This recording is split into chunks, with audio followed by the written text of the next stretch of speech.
Hello दोस्तों, कैसे हैं आप लोग? अच्छे तो है ना? ध्यान तो रखते हैं ना आप अपना? किसी और के भरोसे तो नहीं छोड़ रखा आपने? No sir. आप लोग अपना ध्यान रखा करिए और पढ़ाई आप रेगुलर करते रहिए, ठीक है? समय आपके पास ज्यादा नहीं बचा है अब। चलिए, कल मैंने क्या पढ़ा दिया था आपको? प्रश्नावली 1.5 पढ़ा दिया था और उसके दो क्वेश्चन हो गए थे। आज हमें प्रश्नावली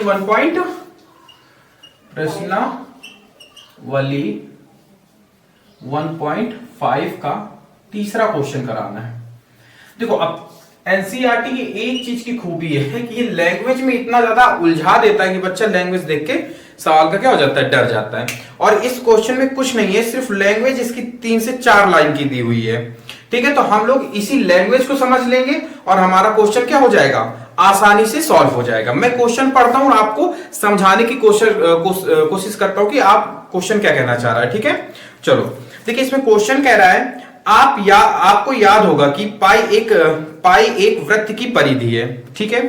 वृत्त की क्या होती है, परिधि में आता है, ठीक है? और उसके व्यास जो डी इन्होंने माना है के अनुपात से परिभाषित किया है। मतलब जो पाई है वो C/D, देखो इस प्रकार से दिया गया है। पाई बराबर इन्होंने क्या दिया है, C/D। जो इन्होंने C को किस चीज से डिनोट किया है, परिधि से डिनोट किया, और D क्या हो गया है, आपका व्यास हो गया है, ठीक है? इसको सॉल्व करके भी मैं अभी बता दूंगा कि ये आया कहां से, ठीक है? ये इन्होंने बताया है, ठीक है? अर्थात पाई बराबर C/D है। यह इस तथ्य का अंतर विरोध करता हुआ प्रतीत होता है कि पाई एक अपरिमेय संख्या है। देखिए, हम लोग सब लोग जानते हैं कि पाई क्या है, एक अपरिमेय संख्या। अपरिमेय संख्या है। अपरिमेय क्या है, संख्या है। ये कहना चाह रहा है कि हमने अभी तक पढ़ा है कि पाई क्या है, आपका एक अपरिमेय संख्या है। हम लोगों ने पढ़ा है और जानते भी हैं, क्योंकि इसका मान P/Q के रूप में हम लोग डिनोट नहीं कर सकते हैं। लेकिन किंतु ये कह रहा है कि जब अगर मैं इस इक्वेशन को देखूं तो पाई एक हिसाब से आपका क्या लग रहा है, परिमेय संख्या लग रहा है कि नहीं लग रहा? भाई ये P हो गया, ये Q हो गया, लग रहा है कि नहीं लग रहा है? अब आगे क्या कह रहा है, प्रतीत होता है, मतलब ये कह रहा है कि इसको देखने से ऐसा प्रतीत होता है कि पाई क्या है, आपका एक परिमेय संख्या है, ठीक है? ओके, बात समझ में आई मुझे?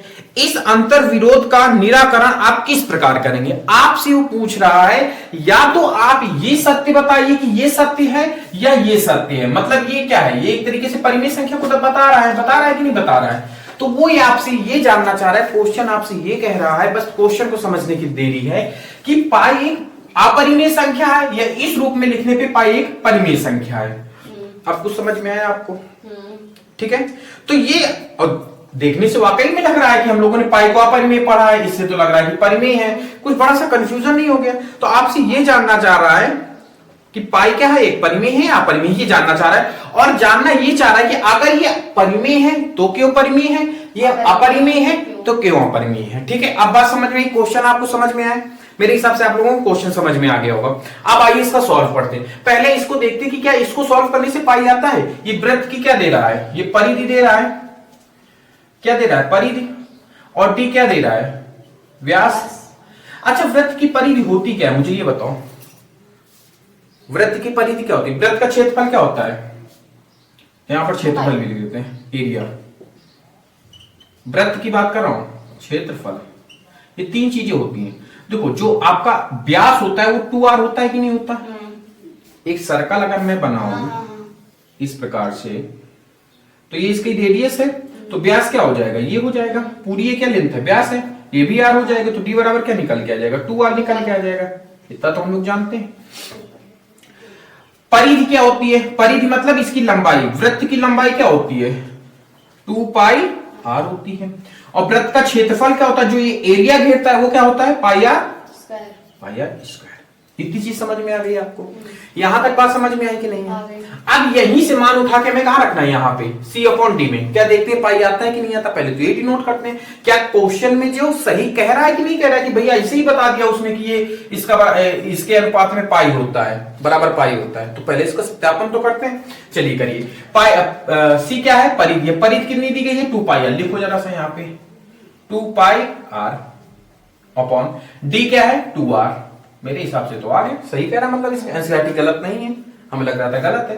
चलिए पाई से पाई काटा, 2 से 2 सॉरी आर से आर कटा, 2 से 2 कटा, आंसर कितना बचा? पाई। मतलब ये कैलकुलेशन तो आपकी सही है, मतलब उसका कहना तो सही कि यार ये तो परिमेय संख्या लग रही है, ये अपरिमेय संख्या लग रही है। अब कैसे करें आप समझना। देखो पाई हमारा क्या होता है? एक अपरिमेय संख्या होती है। क्या होती है? अपरिमेय संख्या होती है, इतना तो हमें पता है। जो ये इक्वेशन दे रहा है इसका कहने का मतलब ये है कि देखो अपरिमेय संख्या कब मुझे प्राप्त होगी, आप ये जरा सा सोचो। जैसे दो संख्या अनुपात में दी गई है, ये भी एक नंबर है, ये भी एक नंबर है, ये दोनों अपरिमेय, मतलब इन दोनों का जो अनुपात होगा वो अपरिमेय आ रहा है, पाई एक अपरिमेय है, तो इन दोनों की क्या खास विशेषता होगी कि एक अपरिमेय नंबर दे? कुछ समझ में आया? समझना। देखो अब हमें इतना तो पता है कि जो पाई का मान होता है वो दशमलव के बाद हम उसको पी अपॉन क्यू के रूप में नहीं लिख सकते, तो ये तो निश्चित है कि पाई का परिमेय संख्या है, कंफर्म है। लेकिन ये तथ्य कहीं ना कहीं मुझे सिद्ध करना है कि भाई ये ऐसा क्यों दिख रहा है। तो समझो जैसे पाई एक अपरिमेय, अब मैं कह दूं अपरिमेय, अपरिमेय बराबर सी अपॉन डी। अब इसकी कंडीशन समझना, अपरिमेय है और ये अनुपात में भी दिया है, इसका कहने का मतलब है या तो सी अपरिमेय है, अपरिमेय है, या तो फिर डी अपरिमेय है, या ये दोनों अपरिमेय है। क्या है? कुछ समझ में आया कि नहीं आया? या तो ऊपर वाला नंबर अपरिमेय है, जब सॉल्व करेंगे तो मुझे अपरिमेय मिलेगी, या तो नीचे वाला नंबर अपरिमेय है कि सॉल्व करेंगे तो अपरिमेय मिलेंगे, या ऐसा भी हो सकता है कि ये दोनों नंबर क्या हो सकते हैं आपके अपरिमेय हो सकते हैं और सॉल्व करने पे अपरिमेय नंबर प्राप्त होता है। बात समझ में आई कि हमें ये अपरिमेय, इसको सॉल्व करने में अपरिमेय कब प्राप्त होगा? या तो सी अपरिमेय है, या तो डी अपरिमेय है, या इन दोनों, ये दोनों ही अपरिमेय है। तो हम इसका सॉल्यूशन क्या लिखेंगे? सॉल्यूशन कोष्टक में लिखेंगे कि हम जानते हैं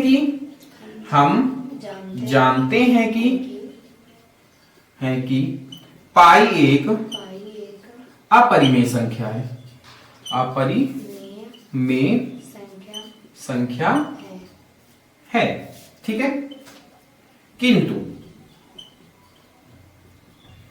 किंतु पाई बराबर सी अपॉन डी से यह प्रतीत होता है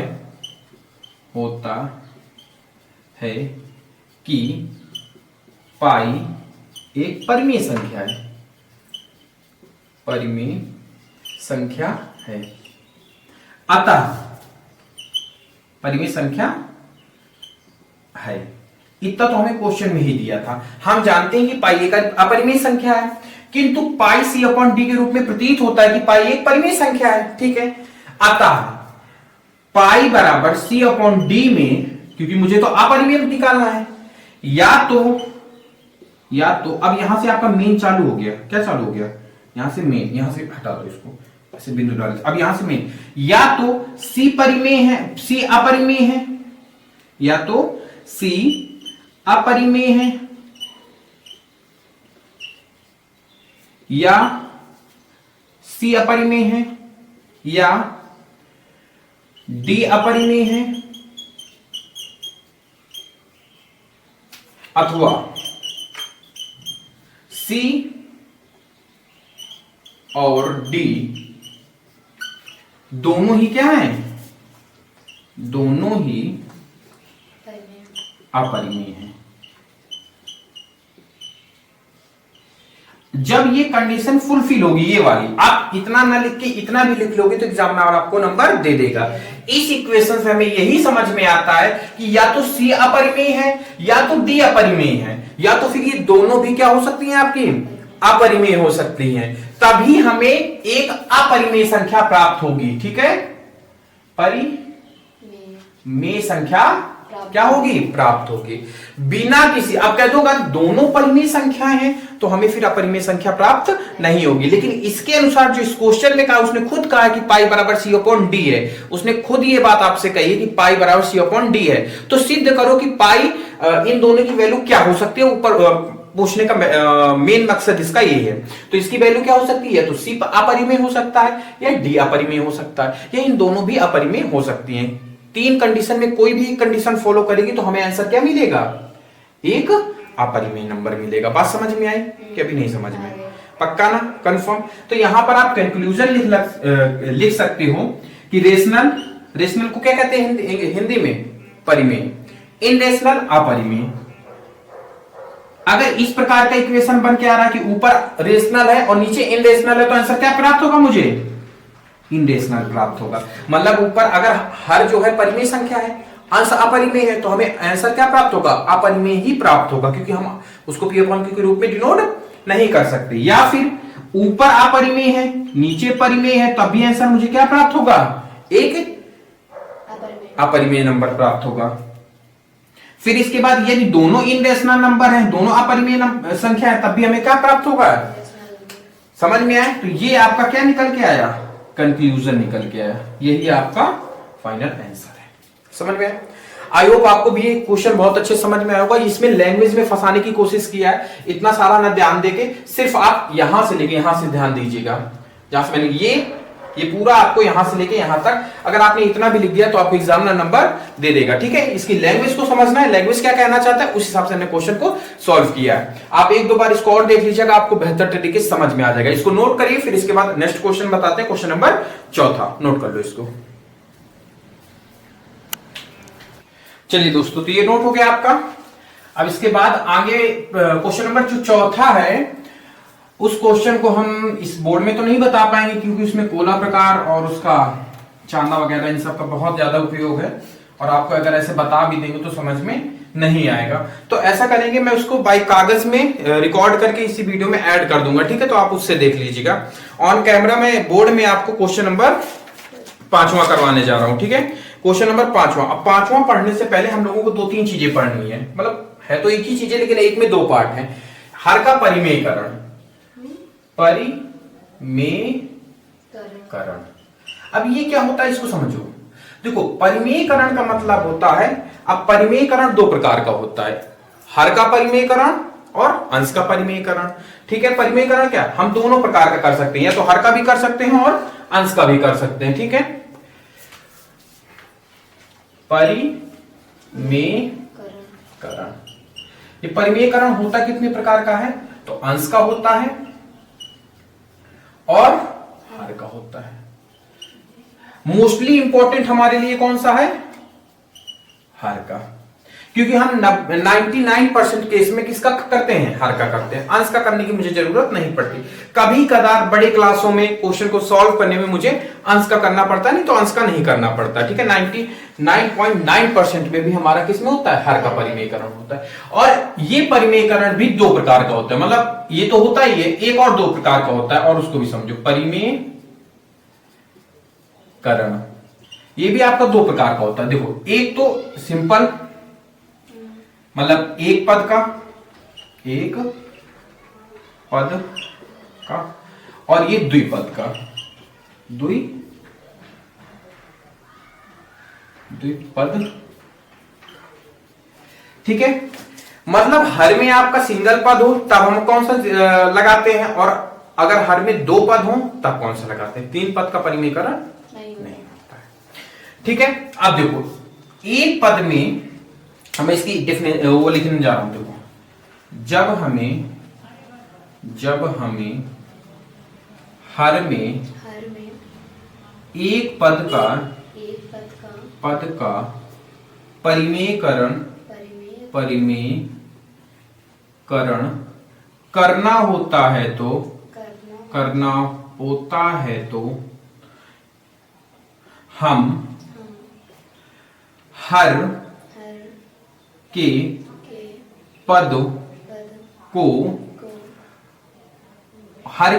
को अंश और हर में गुणा करा देते। उसी पद को, मतलब जो हर का पद होता है उसी पद को अंश और हर में क्या करा देते हैं, गुणा करा देते हैं। हर के पद को अंश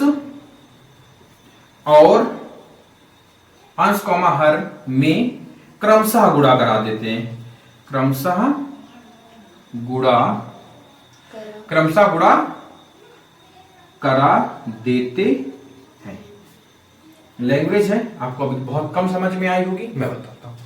अब अगर 2 बहुपद हैं तो उसमें क्या करना होता है, जब हमें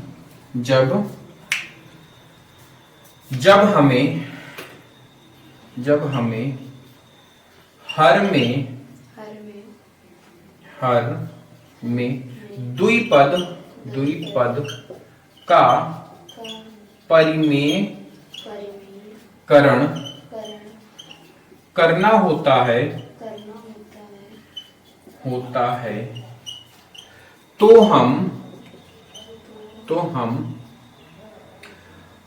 हम हर के द्विपद में किसी एक पद का चिन्ह बदल कर अंश और हर में क्रमशः गुणा करा देते हैं।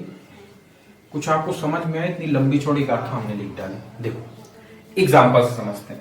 इसके लिए एग्जाम्पल में देता हूं। जैसे मैं कहूं कि 1/2 का क्या करना है, परिमेयकरण करते, सिंपल से लिए तो हमें कुछ नहीं करना। मैंने क्या लिखा है, जब हमें हर में एक पद, ये देखो एक पद है ना, एक पद का परिमेयकरण करना होता है तो हम हर के पद को, हर का पद कौन है 2, हर के पद को अंश और हर में क्रमशः क्या करा देते, बिना कुछ चेंज किए हुए गुणा करा देते। मतलब कहने का कि इधर भी 2 का गुणा और इधर भी 2 का गुणा, तो आंसर कितना आ जाएगा 2/4। यही हमारा हुआ अंश का हर का परिमेयकरण। ठीक है, इतनी बात समझ में। ऐसे ही हम अभी सवाल बताएंगे तो उसमें और डिटेल में बताएंगे। अब बात करते हैं द्विबहुपद में। जैसे एग्जांपल में देना चाहूं 1/x - y, जैसे ये है आपका। ठीक है, तो इसमें कुछ नहीं करना। क्या कहा है, जब हम हर के द्विपद का परिमेयकरण करना होता है तो हम हर के द्विपद में किसी एक पद का, चाहे x का चाहे y का, किसी एक पद का चिन्ह क्या कर देते हैं, आपस में बदल देते हैं। क्या कर देते हैं, बदल देते हैं। चाहे हम x का बदल दें चाहे y का बदलते हैं। लेकिन मोस्टली केस में देखा गया है कि ये वाला चिन्ह बदला जाता है, मतलब पीछे वाली संख्या का चिन्ह बदला जाता है। तो हम क्या करेंगे, बराबर करेंगे 1/x - y। क्या करेंगे, बीच वाला चिन्ह बदल देते हैं x + y, और यहां पे क्या करेंगे x + y। तो हमारा फाइनली आंसर क्या हो जाएगा, x + y, और इधर क्या हो जाएगा, वर्गाकार का सूत्र लग रहा है आपका x² - y²। तो ये आपका हर का क्या हो गया, आपका परिमेयकरण हो गया। आप ऐसे भी कर सकते हो, आप दूसरी तरीके से भी कर सकते हो, x का भी चिन्ह बदल के कर सकते हो। ठीक है, वो आपके ऊपर डिपेंडेंट है, या सवाल हमसे क्या सॉल्व कराना चाहता है उस पे डिपेंडेंट करता है। ठीक है, बात समझ में आई कि हर का परिमेयकरण क्या होता है या परिमेयकरण क्या होता है। परिमेयकरण अंश का भी हो सकता है। आपको अगर पढ़ाया गया होगा परिमेयकरण तो आपको सिर्फ ये बताया गया होगा कि हर का ही परिमेयकरण कराया जाता है, केवल ऐसा नहीं है। हम लोग अंश का भी परिमेयकरण करा देते हैं। एग्जाम्पल के तौर पे मैं यहां पर देना चाहूंगा, जैसे मैं कह दूं कि √3/√6 या फिर जैसे 2/√, कितना ले ले, 3 ही ले लेते हैं लोग। अब मुझे √3 को ऊपर से हटाना है, अंश का परिमेयकरण करना है, तो हम क्या करेंगे, यहां पे √3 का गुणा कराएंगे, यहां पे आप ले लो 4, यहां पे ले लो 5, और नीचे भी क्या कराएंगे √3 का गुणा। ये वाली संख्या को ऊपर नीचे क्या करा देंगे, गुणा करा देंगे। ठीक है, 2 से हमें कोई मतलब नहीं, क्योंकि हम मोस्टली हम कहां से कराते हैं, केवल √√ का ही कराते हैं, क्योंकि √√ मुझे हटाना होता है। तो क्या हो जाएगा, ये 3 हो जाएगा, 2 × 3, और नीचे क्या हो जाएगा √15, तो 6/15। ये आपका अंश का परिमेयकरण हो गया। ठीक है, और हर का परिमेयकरण तो मैंने आपको बता ही दिया है। तो ऐसा बात नहीं कि अंश का हम परिमेयकरण नहीं कर सकते, कर सकते हैं, बिल्कुल कर सकते हैं। और जो टीचर कहते हैं कि नहीं कर सकते, वो गलत पढ़ाते हैं। कर सकते हैं, डेफिनेटली कर सकते हैं, लेकिन ये करने की बिल्कुल भी जरूरत नहीं पड़ती है हमें, ना के बराबर जरूरत पड़ती है, बहुत कम जरूरत पड़ती है। हर का परिमेयकरण हमें जगह जगह पे करना होता है, और उसमें भी खासकर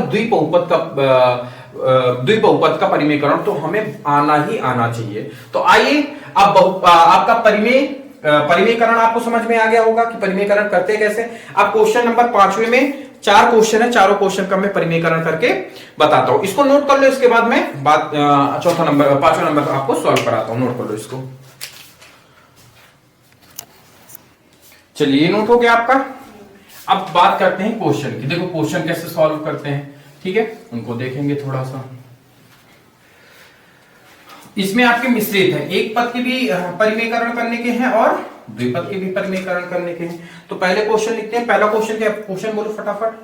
1/√7 ये एक पदी है। दूसरा बताओ क्वेश्चन।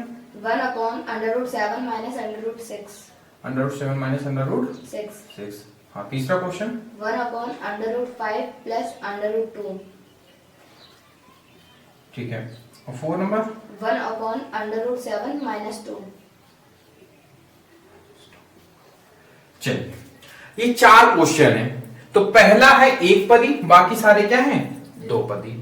तो इसमें मैंने क्या बताया था आपको, कुछ नहीं, जो भी हर में हो, क्योंकि हर का परिमेयकरण करना, इसने कहा निम्नलिखित में कि हरों का परिमेयकरण करना है। अगर ये अंश का कहता तो फिर हम अंश का करते, उस हिसाब से वो क्वेश्चन दे देता, लेकिन इसने क्या कहा है, हर का परिमेयकरण करना। तो आइए हम लोग हर का परिमेयकरण करते हैं। हर के परिमेयकरण में मैंने क्या बताया था, जब एक बहुपदी हो तो एक पदी हो तो क्या करते हैं, उसी संख्या का ऊपर नीचे गुणा करा देते हैं। तो कोई बात नहीं, √7 का √7 यहाँ पे गुणा कराना, √7 यहाँ पे कराना। तो एक में √7 का गुणा कराएंगे तो कितना आ जाएगा, √7। और √7 इंटू √7 का मान क्या हो जाएगा, 7 हो जाएगा। कुछ गलत बोल दिए, कैसे समझ जा, √7 इंटू √7। बात समझो, 7 की पावर 1/2 है, मैंने बताया था √ का मान 1/2, कटेगा नहीं। बात समझना, घात गुणा में क्या होती है, घातें आपस में जुड़ जाती हैं, और मतलब घात के ऊपर घात में क्या होता है, घातों का गुणा हो जाता है, ये याद रखना। तो ये क्या होंगे, आपस में जुड़ेंगी। अभी इसके पहले, अभी इसके बाद वाली प्रश्नावली में यही कॉन्सेप्ट है, मैं बताऊंगा आपको, ठीक है, आज करवा दूंगा। तो 1/2 प्लस 1/2, अब आधा और आधा को जोड़ोगे कितना आ जाएगा, 1 आ जाएगा कि नहीं आ जाएगा, और यही तो मान है हमारा साथ। या ऐसे कर लो, या 1/2 प्लस 1/2 कर लो, तो हर एलसीएम क्या आ जाएगा, 2 1 प्लस 1 2/2 मतलब 1 आ जाएगा, जैसे भी आपको समझना हो, ठीक है। तो ये क्या आ गया, ये आपका हो गया हर का परिमेयकरण, यही आपका आंसर है। अब बात करते हैं द्विपदी वाले में। तो मैंने द्विपदी वाले में क्या बताया था, मोस्टली किसका चिन्ह बदलते हैं, बीच वाले का। तो आइए बदल के देखते हैं, और आपस में क्या करा देते हैं, अंश और हर में गुणा करा देते हैं। तो √7 माइनस √6, एक कोष्टक में, दूसरे कोष्टक में √7 प्लस √6। हमने क्या किया, माइनस था प्लस कर दिया। सेम काम हम यहां पर भी करेंगे, √7 प्लस 6 √ के साथ। तो अब यहां पे देखो, ये वाला सूत्र लगेगा कि नहीं लगेगा, a प्लस बी मैंने कल लिखाया था, a माइनस बी क्या हो जाएगा, a² माइनस b²। मैंने कराया था कि नहीं कराया था कल, a plus B √7 plus √6, a minus B √7 minus √6। क्या लिख सकते हैं, a² माइनस b²। तो इसको हम लोग क्या लिखेंगे, ऊपर एक का गुणा इसमें कराएंगे तो वही संख्या आ जाएगी, उसमें तो कोई दिक्कत वाली बात नहीं है। यहाँ पे क्या हो जाएगा, 7 का स्क्वायर √7 का स्क्वायर माइनस √6 का स्क्वायर। ऊपर में हम कुछ कर नहीं सकते, तो ऊपर को हम इसी तरीके से लिखेंगे। नीचे देखो, ये 7 और माइनस 6 हो जाएगा कि नहीं भाई, √ का वर्ग करेंगे क्या हो जाएगा, 7 निकल के आ जाएगा और 6 निकल के आ जाएगा, और ये आपस में क्या हो जाएंगे, 7 में 6 गए 1 आ जाएगा, और ये आपका आंसर हो जाएगा, ठीक है। बात समझ में। अब बात करते हैं इसमें भी हमें वही काम करना है। बीच का चिन्ह क्या कर देना है, आपको बदल देना है। √5 प्लस √2, ये तो हमारा क्वेश्चन है। अब क्या करेंगे, इसमें √5 माइनस √2। ऐसा बात समझ में आई आपको। फिर इसके बाद क्रॉस लगाएंगे, √5 माइनस √2। अब जब एक में इसका गुणा कराएंगे तो हमें कोई फर्क नहीं पड़ेगा, कोई बात नहीं, उसको ऐसे ही लिख दो। लिखा, यहां पर फिर यही वाला सूत्र लग जाएगा, तो क्या हो जाएगा, √5 का वर्ग माइनस √2 का वर्ग। यहां तक आपको बात समझ में। ये क्या बनेगा, 5, वो क्या बनेगा, 2। सॉल्व करो थोड़ा सा, √5 माइनस √2, ये क्या बनेगा, 5, ये बनेगा 2। घटा देंगे तो √5 माइनस √2 और 5 कितना आ जाएगा, 3। और यही आपका क्या हो जाएगा, फाइनली आंसर हो जाएगा। समझ में आई बात।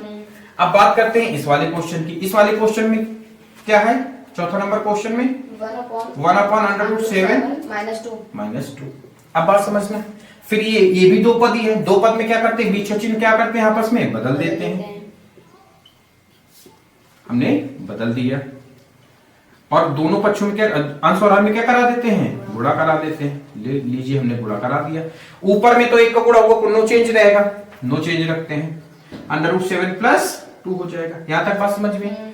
अब क्या कर देंगे, ये फिर वही वाला सूत्र लग जाएगा। देखो हर के परिमेयकरण में 100% यही सूत्र लगता है। आपके तो भैया इतनी कॉन्फिडेंस से आप कह सकते हो 100% हम लोग हर का परिमेयकरण करते ही इसलिए हैं क्योंकि हमें ये संख्या प्राप्त हो जाए। जैसे ये प्राप्त होती है तो मोस्टली जब हमें हर का परिमेयकरण करना होता है तो नीचे क्या दिया होता है, एक अपरिमेय संख्या दी होती है या रूट में नंबर दिए होते हैं। तो उन रूट को खत्म करने के लिए हम लोग क्या करते हैं, हर का परिमेयकरण करते हैं। उस रूट की संख्या को या उस परिमेय संख्या अपरिमेय संख्या को कहां लेके जाते हैं, अंश में। देखिए यहां पर पहले क्या थी, एक अपरिमेय संख्या थी। √7 क्या है, एक अपरिमेय संख्या। इसको हर का परिमेयकरण करके कहां ले गए, ऊपर अंश के पास लेके जाते हैं।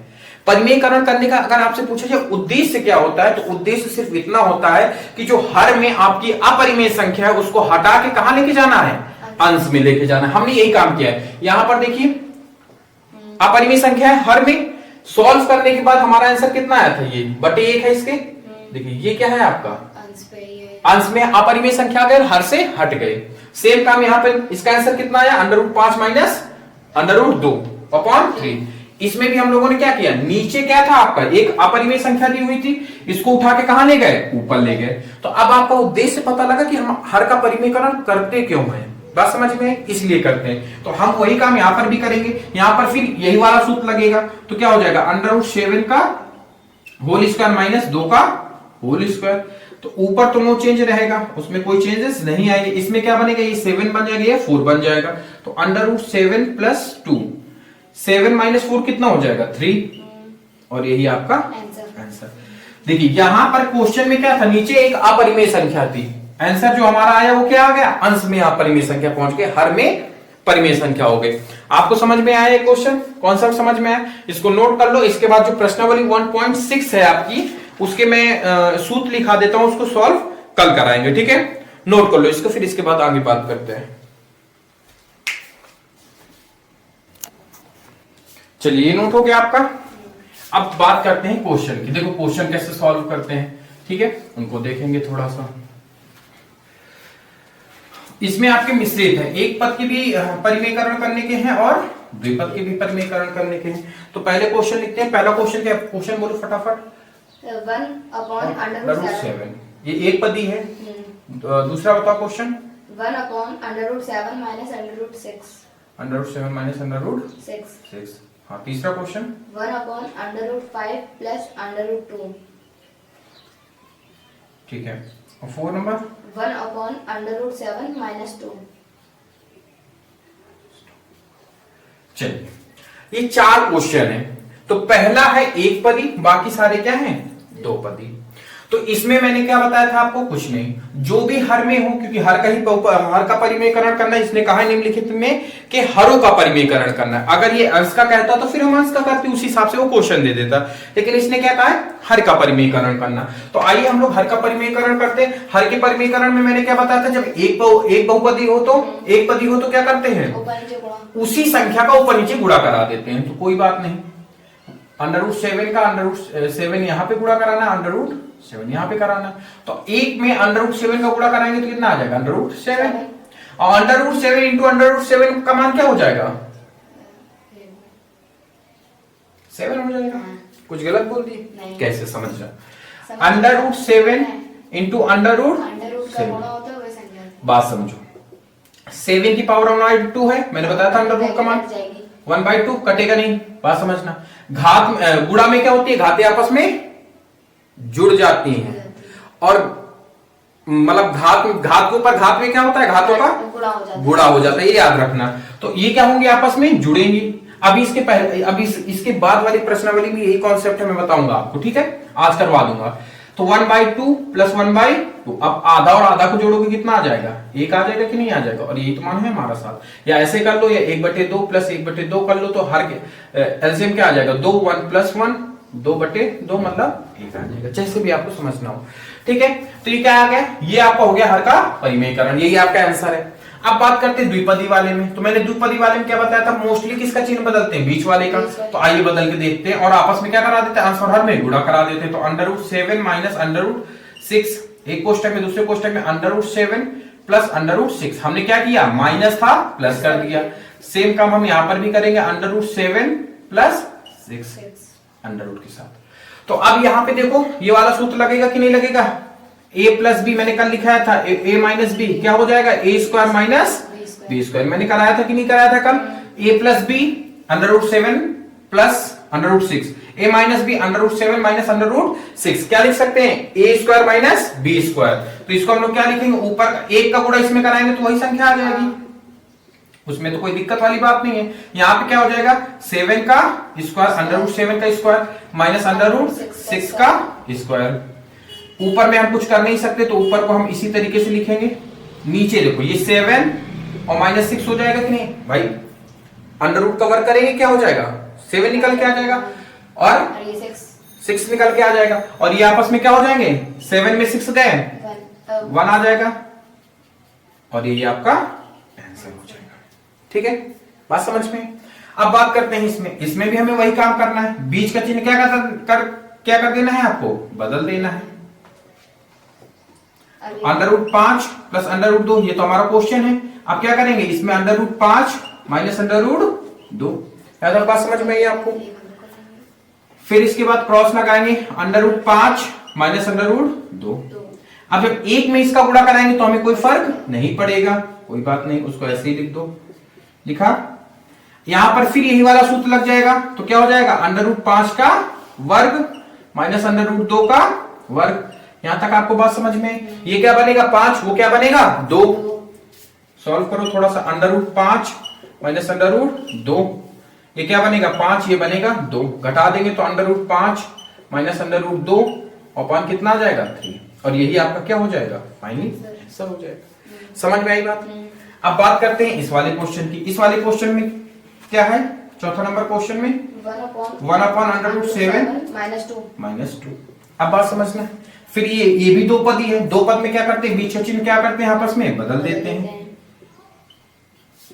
हमने बदल दिया, और दोनों पक्षों में क्या, अंश और हर में क्या करा देते हैं, गुणा करा देते हैं। ले लीजिए, हमने गुणा करा दिया। ऊपर में तो एक का गुणा हुआ, नो चेंज रहेगा, नो चेंज रखते हैं, अंडर रूट 7 प्लस 2 हो जाएगा। यहां तक बात समझ में। अब क्या कर देंगे, ये फिर वही वाला सूत्र लग जाएगा। देखो हर के परिमेयकरण में 100% यही सूत्र लगता है। आपके तो भैया इतनी कॉन्फिडेंस से आप कह सकते हो 100%।